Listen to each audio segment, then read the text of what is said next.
It's always the ones who can't afford it that act the most entitled. That's the thought that sealed Tiffany Dubois' fate, spoken with a sneer she didn't bother to hide.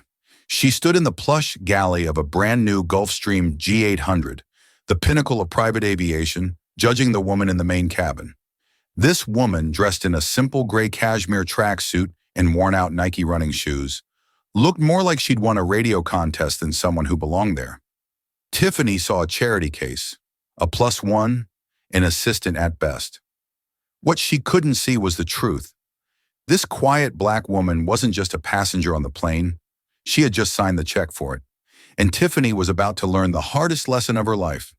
Sometimes the quietest people wield the most devastating power.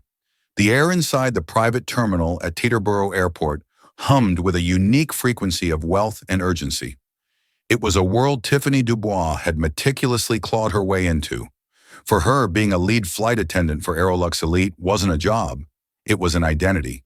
It was the filter through which she saw herself and, more importantly, how she judged everyone else. Her uniform was impeccably tailored, her blonde hair was pulled into a severe, perfect chignon, and her smile was a weaponized tool of customer service, deployed for the worthy, withheld from the questionable. Today's flight was a big one, a ferry and review flight for a new client who had just purchased a top-of-the-line Gulfstream G800, fresh from the manufacturer in Savannah. Aerolux Elite had secured the lucrative management contract for the Billionaire's entire fleet, and this inaugural flight was the final seal of approval. The CEO, Richard Sterling, had been clear. Perfection is the only acceptable standard. This client is a titan. Tiffany had prepped the jet herself, overseeing the placement of every Lalique crystal glass and every fret linen blanket. The catering from Gat Gourmet's executive branch was arrayed perfectly. A platter of Petrosian caviar, blinis warmed to the precise temperature, and a bottle of Armand de Brignac chilling in a silver bucket. This was the stage for power, and she was its fastidious director.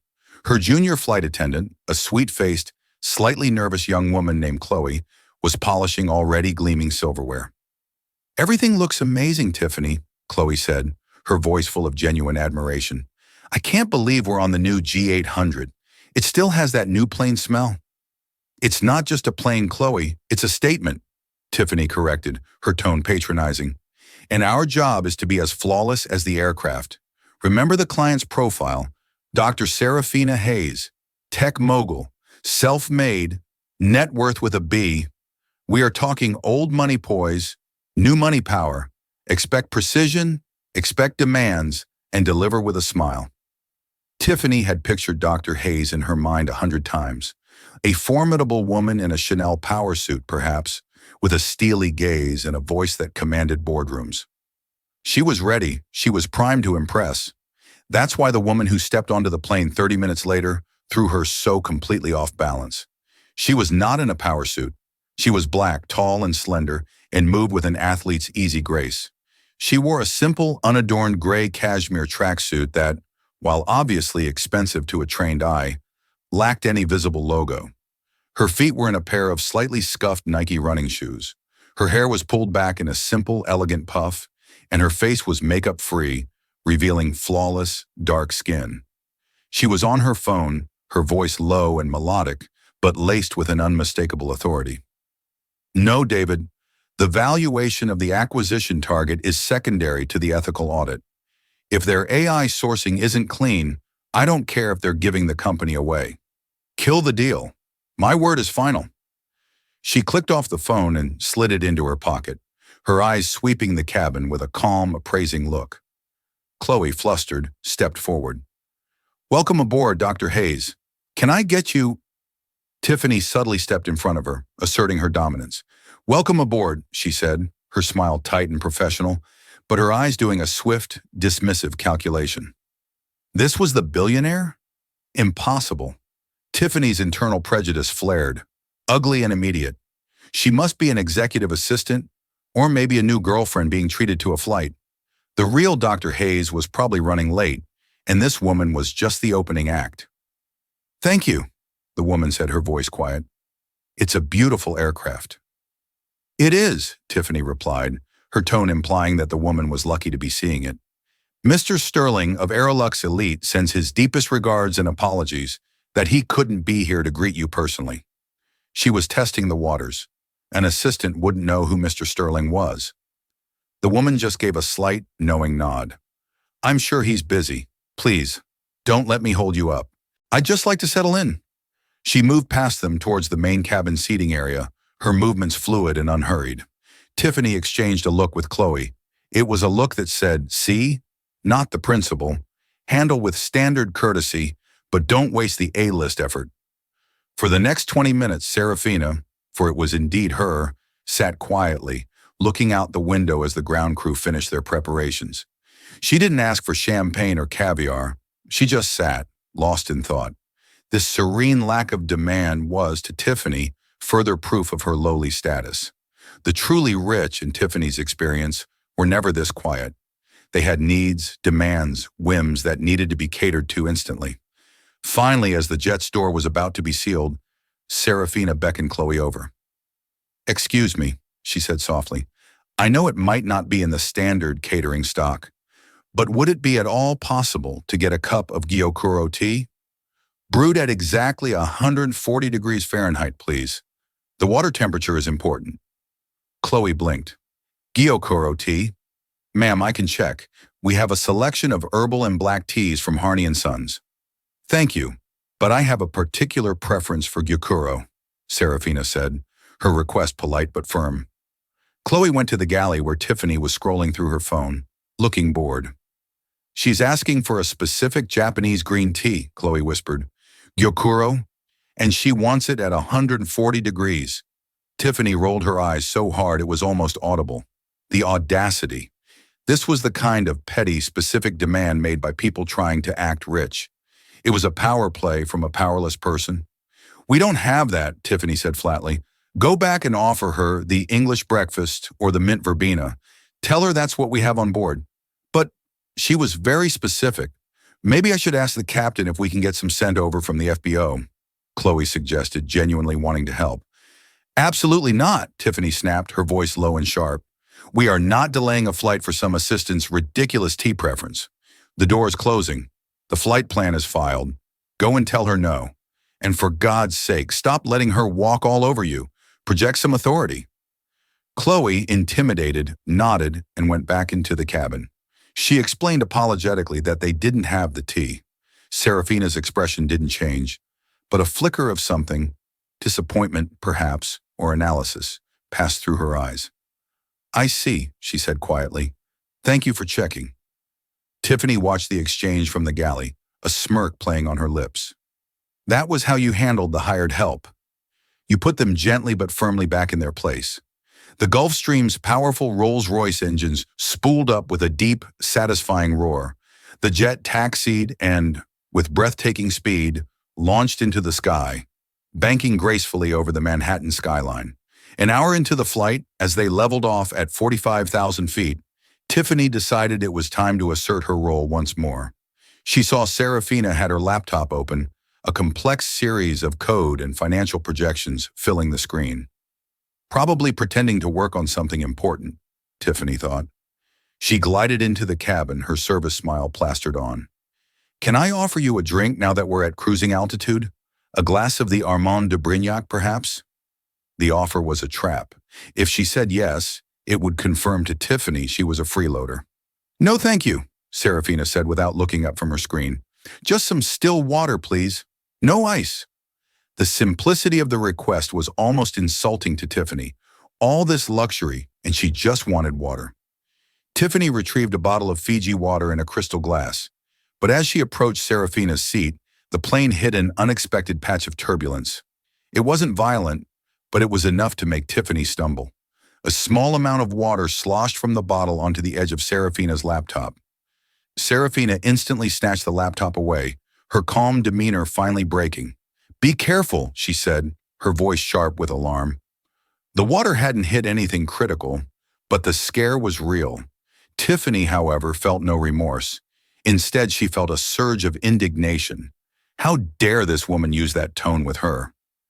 It's just a little water. It will dry, Tiffany said dismissively, dabbing at the spot with a cocktail napkin. This little water could have just shorted a multi-billion-dollar research project, Serafina retorted, her eyes now locking onto Tiffany's. The placid, gentle gaze was gone, replaced by something cold and hard as diamond. Your job is to pay attention. This is not a commercial flight on the Southwest. The insult hit Tiffany like a physical blow. Southwest? The nerve? All her carefully constructed superiority, her identity as an elite attendant, was being challenged by this imposter in a tracksuit. The dam of her professionalism, already cracked by her prejudice, broke completely. My job, Tiffany hissed, leaning in close, her voice a venomous whisper, is to cater to the clients who belong here, not their baggage. You come onto this aircraft acting like you own the place, making ridiculous demands and then having the audacity to lecture me.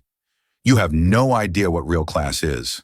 Serafina stared at her, her expression unreadable but intensely focused.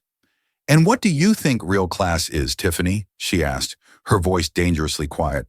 The use of her name, spoken with such icy precision, fueled Tiffany's rage. She felt exposed, seen, and judged by the very person she had been judging. It was too much. In a moment of pure, unadulterated fury and prejudice, Tiffany did the unthinkable. She drew back her hand and slapped Serafina Hayes across the face. The sound was sharp and ugly, a crack that seemed to suck all the air out of the multi-million-dollar cabin.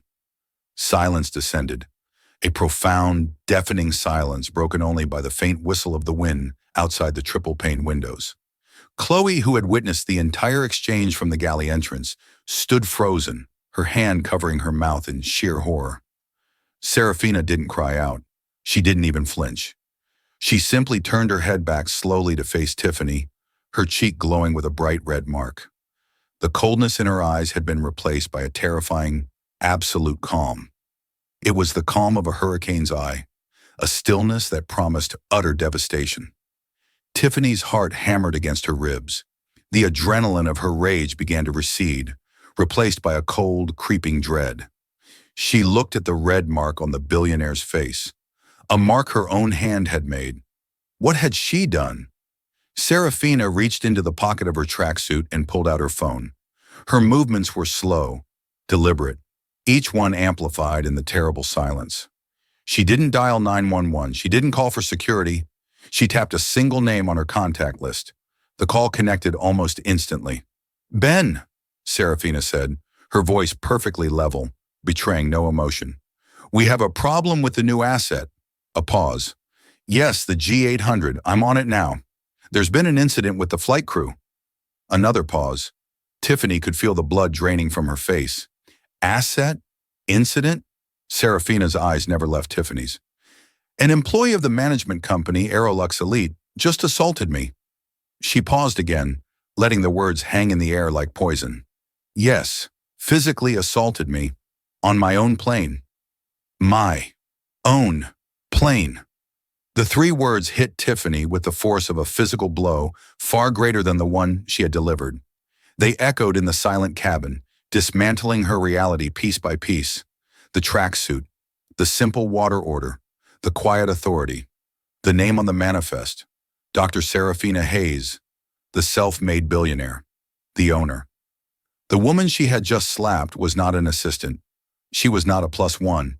She was the client, the titan, the one who owned the very ground, or rather the very air, beneath Tiffany's feet. Tiffany's carefully constructed world of status and superiority didn't just crack, it vaporized. In its place was a black hole of terror.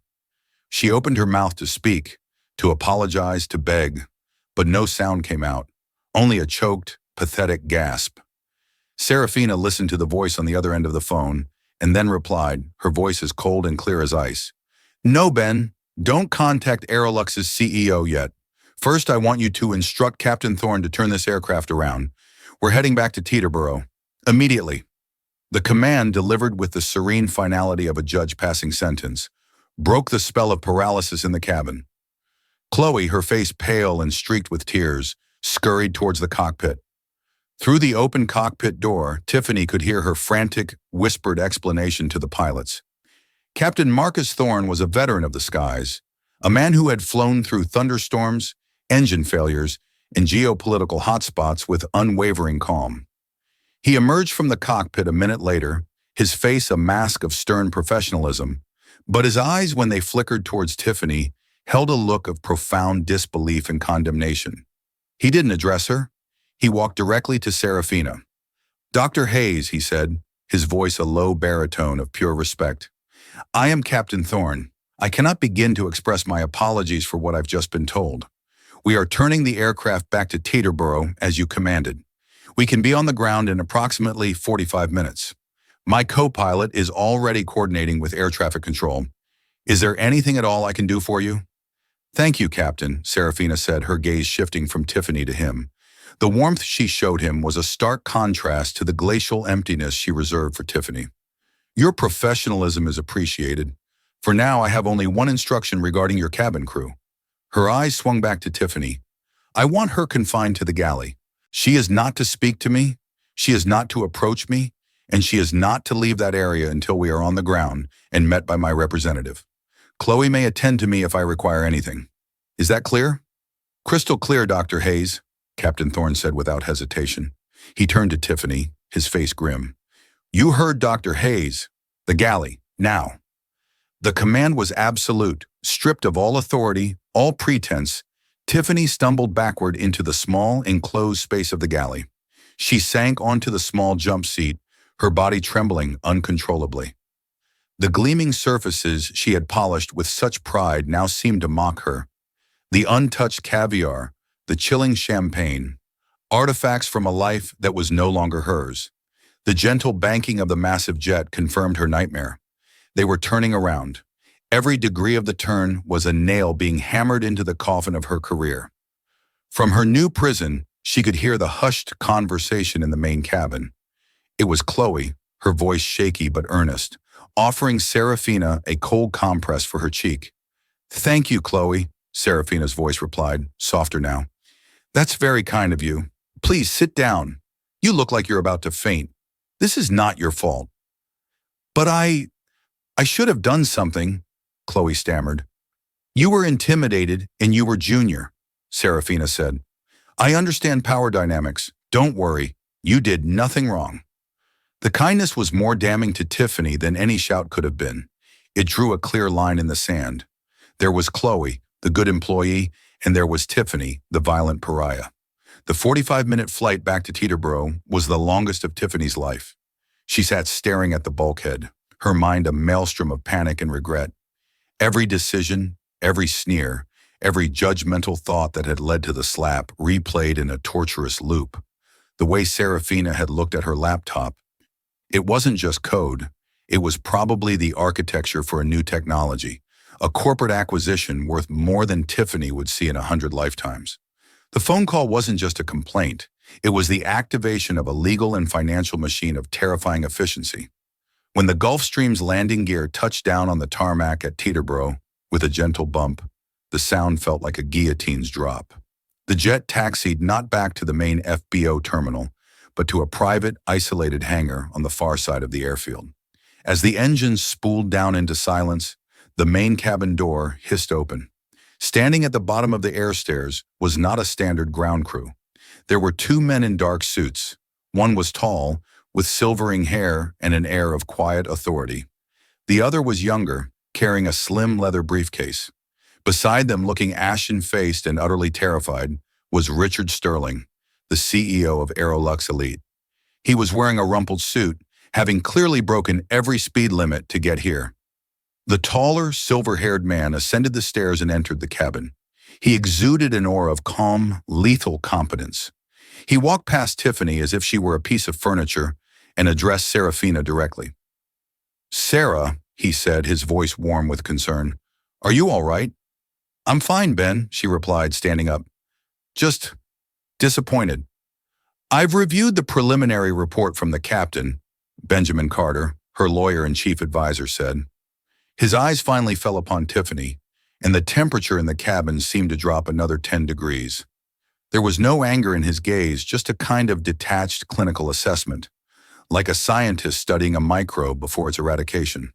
"Mr. Sterling is here," Ben continued, turning back to Serafina.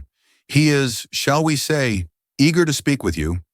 I'm sure he is, Serafina said dryly. She walked toward the door, pausing to look at Captain Thorne. Captain, thank you for your exemplary conduct under difficult circumstances. Mr. Carter will be in touch with you regarding the next steps for my aircraft. You and your co-pilot are, of course, absolved of any fault here. Thank you, Dr. Hayes, the captain said with genuine relief. Serafina then walked down the stairs, Benjamin Carter at her side. Richard Sterling rushed forward, his face a mess of sweat and panic. Dr. Hayes, my God! I just heard. There are no words. Appalled. Mortified. I can only offer my most profound and sincere apologies. This is an aberration, a complete failure of our standards. The employee in question, Tiffany Dubois, will be dealt with in the severest possible terms. Her employment is terminated, effective immediately. We at Aerolux Elite. Serafina held up a hand, and he fell silent instantly. Mr. Sterling, she said, her voice carrying easily in the cavernous hangar. Your company was contracted to provide two things: flawless logistics and impeccable service. You have failed on both counts. Your lead attendant not only failed to provide basic service, but she also assaulted me based on what I can only assume was a toxic combination of racism and classism. I understand, Dr. Hayes, and there is no excuse. None. We will make this right. Whatever it takes. We'll provide complimentary management services for a year. 2 years, we'll... Mr. Sterling, Benjamin Carter interjected smoothly, stepping forward. I believe you're misunderstanding the situation. This isn't a negotiation. This isn't a customer service complaint. This is a termination of contract. Sterling's jaw went slack. Termination? The entire contract? Dr. Hayes, we manage your 4 other aircraft. It's a 7-figure annual contract. The G800 alone is my property, Serafina finished for him. And as of this moment, your company and its employees are no longer welcome on it, or near any of my other assets. My legal team will be in touch with yours to handle the dissolution of our agreement. You'll be compensated for services rendered to date, and nothing more. From the top of the air stairs, Tiffany watched the scene unfold, her heart sinking into a bottomless pit. This wasn't just about her anymore. Her actions were bringing down an entire company. Ben Carter turned to one of the security men. Please escort Ms. Dubois off the premises. Have her sign the termination paperwork Mr. Sterling has so thoughtfully prepared, and inform her that she will be served with a formal complaint for assault and battery by the end of the day. Her personal items will be shipped to her. The security guard nodded and started up the stairs towards Tiffany. Her legs felt like lead. She couldn't move. This couldn't be happening. Wait, a small voice said. Everyone turned. It was Chloe, standing nervously in the doorway of the plane. She looked terrified but determined. Dr. Hayes, she said, her voice trembling. I just wanted to say again how sorry I am for what happened. And if there's anything I can do. Serafina looked up at the young flight attendant. A genuine small smile touched her lips for the first time. Chloe, isn't it? Yes, ma'am. You have nothing to be sorry for. In fact, Serafina said, a new idea seeming to form in her mind. Mr. Carter, please get Chloe's contact information. I'm going to need a new team to manage my fleet's interior experience. Someone with integrity and a genuine desire to provide good service. I think she might be a good candidate to help me build it. Chloe stared, speechless, as hope and shock warred on her face. The security guard gently took a stunned Tiffany by the arm. As he led her down the stairs past a devastated Richard Sterling and a triumphant Chloe, her eyes met Serafina's one last time. In them, she saw no anger, no hatred. She saw something far worse, indifference. She had been weighed, measured, and discarded. She wasn't an enemy to be fought. She was simply a problem that had now been solved. As the hangar doors rolled shut behind her, leaving her in the harsh, ordinary light of the outside world, Tiffany Dubois finally understood the terrifying, absolute nature of the karma she had unleashed. Being escorted off the Teterboro airfield was a walk of supreme shame. The security guard was silent, professional, his presence a constant reminder of her new status as a liability. He led her to a small, sterile office in the main FBO building, where a frazzled HR representative from Aerolux Elite was waiting with a thick termination packet. Sign here, here, and here, the woman said, not making eye contact. The air was thick with disgrace. Tiffany's hands trembled so violently she could barely hold the pen.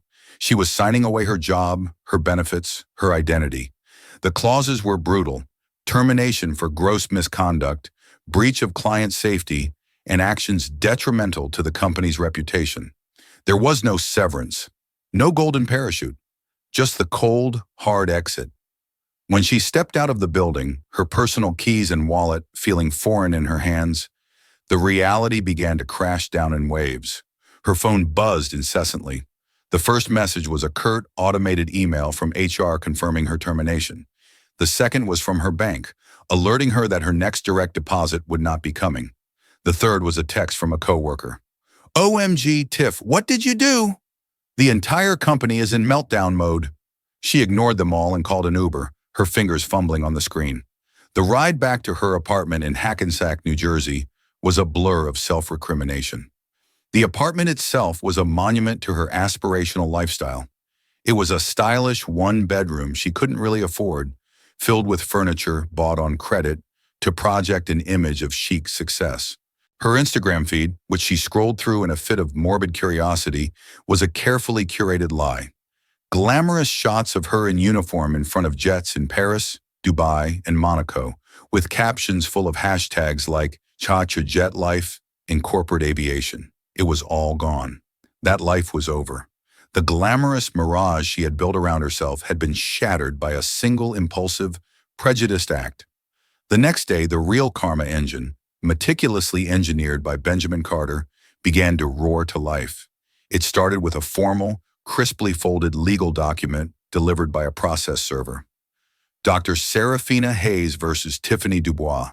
Complaint for assault, battery, and intentional infliction of emotional distress. The language was cold and terrifying. It detailed the event in unflinching terms, seeking damages not for the money, which was laughably irrelevant to Dr. Hayes, but for the principle. The amount listed was symbolic but ruinous: $250,000. It was a sum designed not to be paid, but to financially cripple her, to ensure the public record would forever carry the weight of her actions. She frantically called the lawyer her parents used for their house closing, a small-town attorney who was immediately and hopelessly out of his depth. "A civil suit from Serafina Hayes?" he'd stammered. "The Serafina Hayes?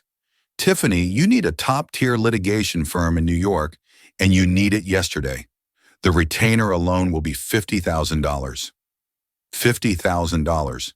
She had $3,000 in her checking account and over $20,000 in credit card debt. The irony was suffocating. She had judged a woman by her simple clothes, and now she couldn't even afford to defend herself against that same woman. But Benjamin Carter wasn't just working the legal angle. His real masterpiece was the systematic, silent, and utter destruction of her career. He didn't just get her fired from Aerolux, he ensured she would never work in private aviation again. The world of high-end corporate aviation is surprisingly small. The top players, companies like NetJets, FlexJet, VistaJet, Wheels Up, all know each other. The chief pilots, the heads of in-flight services, the HR directors, they move between companies, they attend the same conferences, they share information. A pilot with a DUI, a mechanic who cuts corners, a flight attendant who steals from the liquor cabinet, these stories travel fast. Ben Carter didn't need to shout, he just had to whisper. He made a few quiet, professional calls to his counterparts and contacts within the industry. He didn't need to slander Tiffany. The truth was damning enough.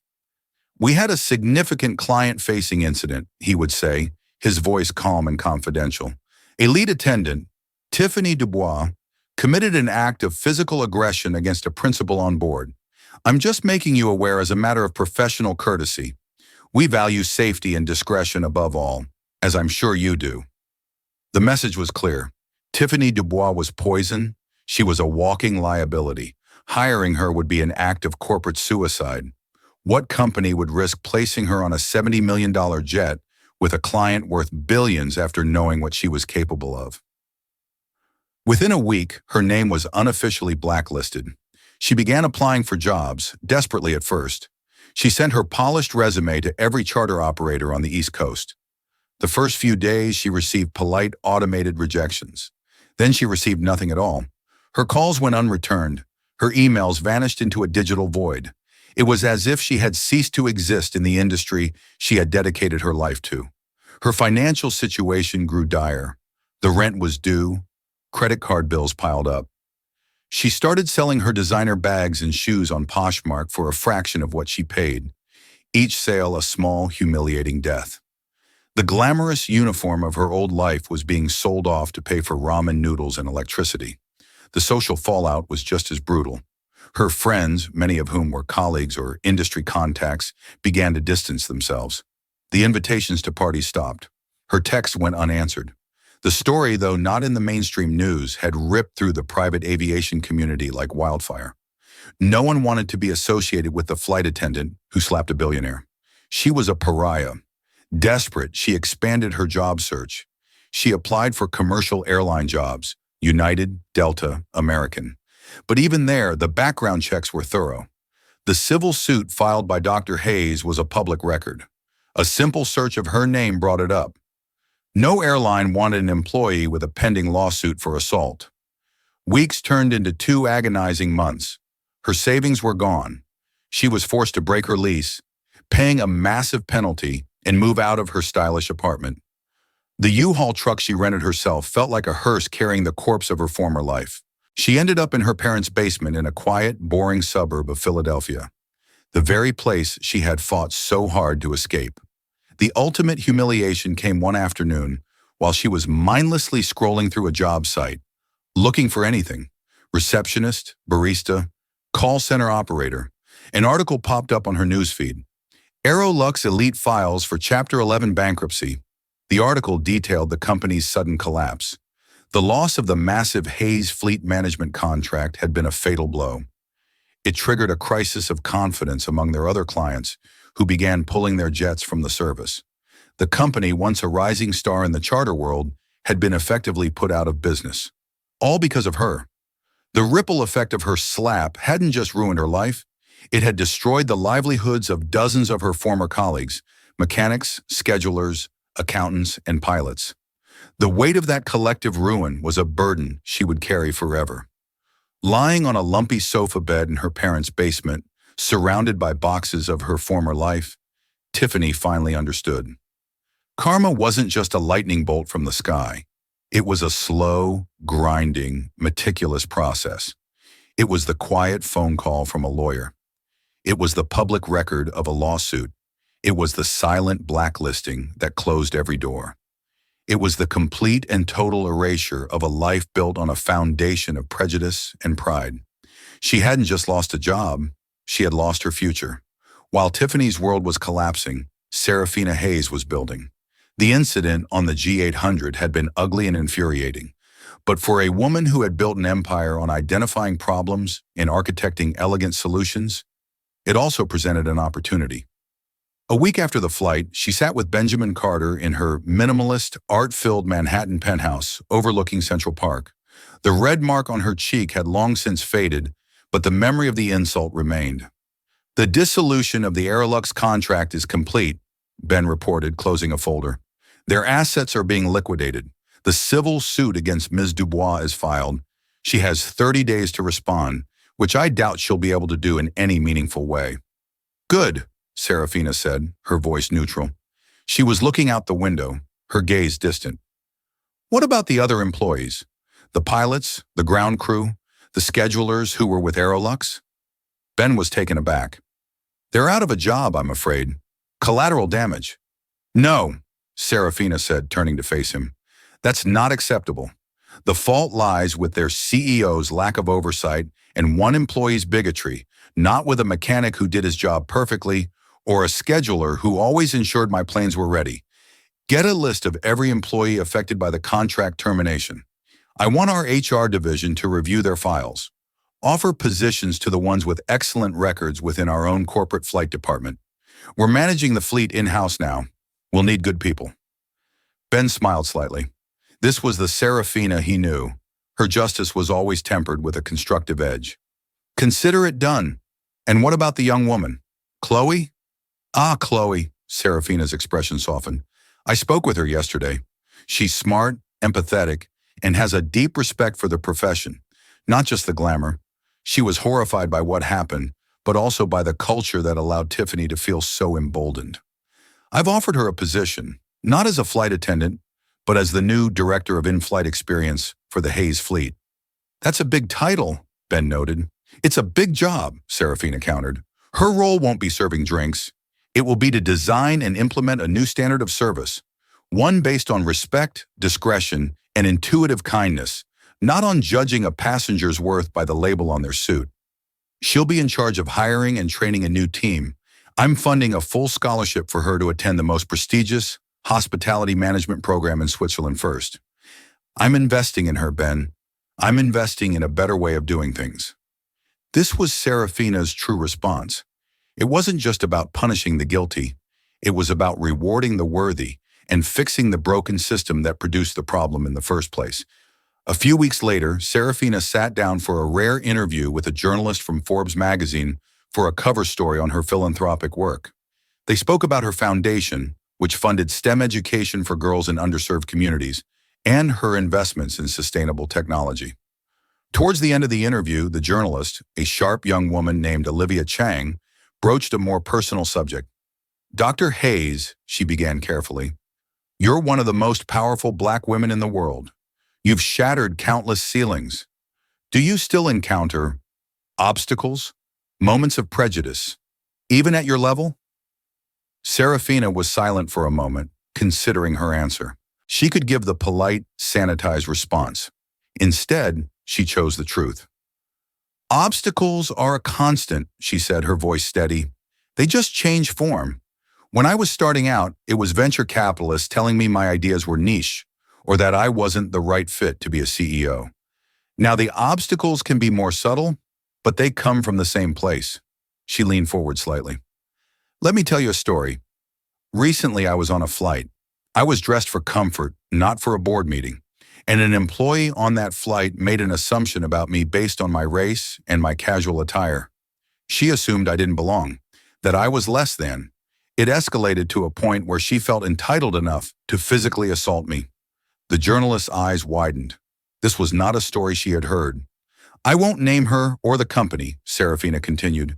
Their downfall is a matter of public record now and speaks for itself. But the incident clarified something for me. I have the resources to fight back against that kind of prejudice in a way that most people don't. The woman who works as a cashier, the man who drives a bus, the student who walks into a store, they face those same judgments, those same aggressions, and they don't have a Benjamin Carter to call. They have to swallow it. They have to endure it or risk losing their jobs or even their freedom if they react. She paused, her gaze intense. So I realized my response couldn't just be about justice for myself. It had to be about creating a new system. This incident has prompted me to launch a new initiative through my foundation. What kind of initiative? Olivia asked, scribbling furiously. I'm calling it the Ascend Project, Serafina announced. We are creating a multi-million-dollar fund dedicated to two things. First, providing legal and financial support for individuals who have faced clear-cut cases of racial or class-based discrimination in the workplace, particularly in the service and hospitality industries. We will give them the resources to fight back that I am so fortunate to have. Second, we are establishing a series of scholarships and mentorship programs for underrepresented individuals who want to build careers in luxury sectors, aviation, hospitality, finance. We're not just going to fight the old guard. We're going to create a new one that looks like the real world. The story became the centerpiece of the Forbes article. When it was published, it went viral. Our Ascend Project trended on social media. Serafina Hayes was lauded not as a vengeful billionaire, but as a visionary leader who had turned a moment of personal degradation into a powerful force for systemic change. The applications and donations to her foundation surged. She had taken Tiffany's ugly act and transformed it into a legacy of empowerment. A year is a lifetime. For some, it is a period of explosive growth, a rapid ascent into a future brighter than ever imagined. For others, it is a slow, grinding erosion of the self, a descent into a quiet, unremarkable abyss. The universe, in its impartial wisdom, rarely consults a calendar. It simply allows the seeds sown by one's actions to reach their full, inevitable harvest. For Chloe, life had become an exquisite dream she had never dared to conjure. The scholarship to Switzerland was not merely an education, it was a metamorphosis. She absorbed the art of hospitality at its highest echelon, learning that true service was not about subservience, but about a deep, intuitive understanding of human dignity. Upon her return, Serafina did not just give her a job. She gave her a blank canvas and a mandate for revolution. As the new director of in-flight experience for the Hayes fleet, Chloe dismantled the old class-based paradigms. She built her department from the ground up, personally interviewing every candidate. Her team was a vibrant tapestry of backgrounds, genders, and ethnicities, all united by a single core principle she instilled in them daily. We serve the person, not the portfolio. Respect is the only non-negotiable amenity. They were paid salaries that were the talk of the industry, fostering a loyalty that was unshakable. Chloe now moved through the world not as a nervous junior attendant, but as a poised and respected executive. She curated experiences, from sourcing rare art books for a client's library to arranging for a world-renowned chef to prepare a meal at 40,000 feet, that became the new, undisputed gold standard in private aviation. Her gratitude towards Serafina was a quiet, powerful engine that fueled her every success. For Serafina Hayes, the Ascend project had evolved from a response to an insult into one of her life's defining passions. It was no longer a side project, but a core pillar of her legacy. The initiative had already become a powerful force in the service industry. It had successfully funded the legal battles of over a dozen employees who had faced discrimination, winning landmark settlements that sent ripples of accountability through corporate boardrooms. Its scholarship program had placed more than 100 young men and women from underrepresented communities onto new career paths in finance, hospitality, and aviation. She met with them, mentored them, and saw in their bright, ambitious eyes the reflection of her own journey. The incident on the G800 had been an act of poison, born of prejudice. But in a stunning act of personal alchemy, Serafina had transmuted that poison into medicine for countless others. Her companies flourished, her wealth compounded, but it was a quiet Thursday afternoon spent reviewing the success stories from the Ascend project that brought her the most profound sense of satisfaction. She had taken the ugliest part of someone else's character and used it to build something beautiful and enduring. And for Tiffany Dubois, life had ground to a permanent, screeching halt. The year had not been a period of transformation, but of relentless, grinding decay. Her home was the lumpy sofa bed in her parents' basement in suburban Philadelphia, the very place whose suffocating quiet she had once mocked and fought desperately to escape. The default judgment from the lawsuit was a digital ghost that haunted her every move, making it impossible to secure a loan, a decent apartment, or any position of trust. Her credit was a wasteland, her future a barren desert. After months of rejections, the only job she could secure was the late-night shift at the Corner Booth, a 24-hour diner perched by the off-ramp of I-95. Her new life was a purgatory of sensory assaults. The air was a thick cocktail of stale coffee, sizzling bacon grease, and the sharp chemical tang of industrial cleaner. Her uniform was a cheap brown polyester sheath that was perpetually stiff and smelled faintly of fried onions, no matter how many times she washed it. Her once immaculate blonde chignon, a symbol of her severe professionalism, was now a limp, messy bun, often held in place by a stray pencil. The hands that had once confidently presented Petrosian caviar and chilled Armand de Brignac now refilled sticky ketchup bottles, wiped down greasy counters, and scraped hardened egg yolk from chipped ceramic plates with a grimacing effort. Her clientele was a rotating cast of the exhausted and the impatient, weary truckers on long hauls, irritable travelers with crying children, and rowdy teenagers who saw her as part of the furniture. They were frequently rude, often condescending, and almost always left pocket change for tips. Every time a customer snapped his fingers for a refill, every time someone spoke to her with a dismissive tone, every time she was treated as invisible, it was a searing, painful echo of her own past behavior. She was now the recipient of the exact contempt she had once dispensed with such casual cruelty.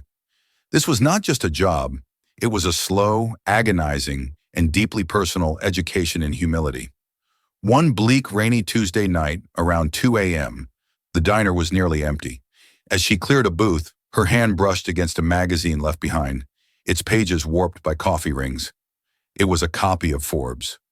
On the cover, Serafina Hayes gazed out, not with the coldness Tiffany remembered, but with an expression of profound power and serene confidence. The headline blared, "Serafina Hayes, the philanthropist of power, how she's changing the face of corporate America." Tiffany's breath caught in her throat. Her hands, slick with countercleaner, began to tremble. With a sense of morbid fascination, a moth drawn to a flame that had already incinerated her life, she picked up the magazine and began to read. She read about the Ascend Project, described as a revolutionary initiative born from a moment of ugly personal prejudice. She read Serafina's own words. When someone tries to diminish you, you have a choice. You can let their smallness make you small, or you can use it as fuel to become bigger than they could ever imagine. She read about the millions of dollars dedicated to legal aid, the scholarships creating a new, diverse generation of leaders. And then she saw the sidebar feature, the new face of service, showcasing a bright, dynamic executive who was setting new standards for luxury hospitality. It was Chloe. The article praised her empathetic and visionary leadership. The magazine slipped from her numb fingers, landing with a soft thud on the grimy linoleum floor. It was in that moment that the full, crushing, and exquisitely architected weight of her karma finally landed. It wasn't just that Serafina had won and she had lost. It was the how. Serafina hadn't just sought revenge. Revenge would have been a lawsuit, a firing. That was simple, linear justice. This was something else entirely. This was reconstruction. Serafina hadn't just demolished Tiffany's life. She had meticulously salvaged the rubble and used it as the foundation for an empire of benevolence. She had taken Tiffany's single, hateful act and transformed it into a legacy of hope and opportunity for hundreds of people. Tiffany's most shameful moment had become the catalyst for Serafina's greatest philanthropic triumph. "Hey, lady, Earth to lady, can I get a coffee refill over here? Or do I have to get it myself?" A gruff voice barked from a booth near the window. Tiffany flinched, the voice pulling her violently back into her reality. She looked up and caught her reflection in the polished chrome of a napkin dispenser. The woman staring back was a ghost, a tired, defeated stranger with hollowed-out eyes. The glamorous, sharp-edged flight attendant she had once been was gone, not even a memory but a fiction. She took a shaky breath, the air hitching in her chest like a sob. She picked up the lukewarm coffee pot. As she walked towards the booth, each step felt heavy, chained to a new and devastating understanding. Her true punishment wasn't this diner. It wasn't the grease or the rude customers or the aching feet. Her punishment was the knowledge that her only lasting mark on the world, her entire legacy, was to be the nameless, faceless villain in the triumphant origin story of someone else's heroism.